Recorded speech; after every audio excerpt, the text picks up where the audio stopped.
Фермеров и переработчиков абрикос и свары обучили интернет-продажам. В маркетплейсе виртуальные магазины во всем мире стыкуют покупателя и фермера. Обезличенный рынок продажи овощей, фруктов и зелени, конечно, не сравнится с показателями электроники или одежды, но, возможно, это всего лишь начало. Цифровые платформы позволяют фермерам делать выгодные продажи и заключать сделки в один клик без посредников. Продать через маркетплейсы можно и килограмм яблок, и тонну свеклы. Плюсы подобных платформ: сервис позволяет производителям найти и мелких покупателей, и крупных поставщиков. Инвесторы, в свою очередь, находят надежных участников рынка. Покупатели же получают продукты по цене производителя. В рамках проекта «Содействие торговли в Центральной Азии» ПРООН и подпроекта «Предоставление тренингов и консультационных услуг субъектам малого и среднего бизнеса и фермерам», реализуемой международной благотворительной общественной организацией Джовид, в Исфаре прошел трехдневный тренинг.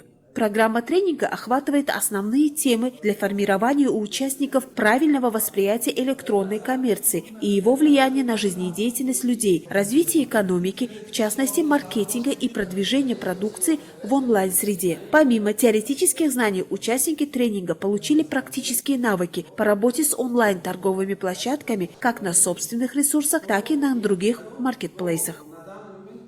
На сегодняшний день я считаю, что это такая актуальная тема, потому что сама вот эта обстановка в связи с COVID-19, именно онлайн-продажа, регистрация, продвижение своей продукции становится актуальной.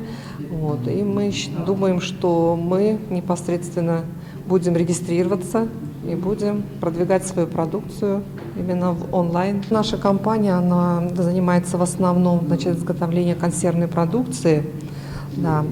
И уже вот с этого года, даже уже второй или третий год у нас установлена линия по переработке сухофруктов. Да, мы выпускаем, кайсу, сушеный тутовник и сушеные яблоки, которые мы поставляем в Белоруссию, на Украину, в Турцию. У нас заключены контракты. Фермерская полка на маркетплейсе – это то, что вырастили в полях и огородах и поставили на продажу. Проект поможет пополнить продукцией таджикских фермеров ассортимент российских маркетплейсов. Сегодня фермеры сильно зависимы от торговых сетей и сильно ограничены в каналах сбыта. Несмотря на это, фермеры не готовы выйти на онлайн-рынок. Тому есть несколько причин: технологическая отсталость фермерских производств, нестабильность характеристики продукции и недостаток знания о правилах работы с ритейлом. Трехдневный тренинг позволил фермерам узнать о бизнес-модели и организации маркетплейса, сколько продавец может заработать на площадке, каковы основные этапы сотрудничества от регистрации до первой продажи, какую логистику предлагает маркетплейс. Продвижение онлайн-торговли – это, в принципе, сейчас очень актуально. Мы действительно очень отстали от мировых лидеров. И думаю, что вот этот тренинг нам поможет быстрее нарастить вот эти шаги, которые добились другие.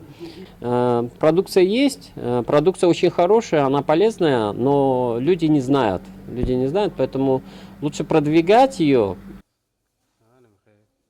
Проект поможет при помощи маркетплейсов сделать полезные таджикские продукты более доступными зарубежным рынкам. Люди онлайн могут покупать полезные и натуральные, а порой и уникальные фермерские продукты самым удобным для них способом, причем без наценок. Еще одним плюсом маркетплейсов является доставка на дом, популярность которой сильно выросла в период пандемии. В ходе тренинга такие переработчики, как Мивей Тилои, Исфара Фуд, Оро Исфара, Висол Исфара, Субхиватан, Баракат Исфара, Фруктовая долина, Экофрут Исфара, Чилфрут, Мивей Кан и Кан и Ко смогли пройти регистрацию и открыть свои онлайн-витрины в самых популярных маркетплейсах России.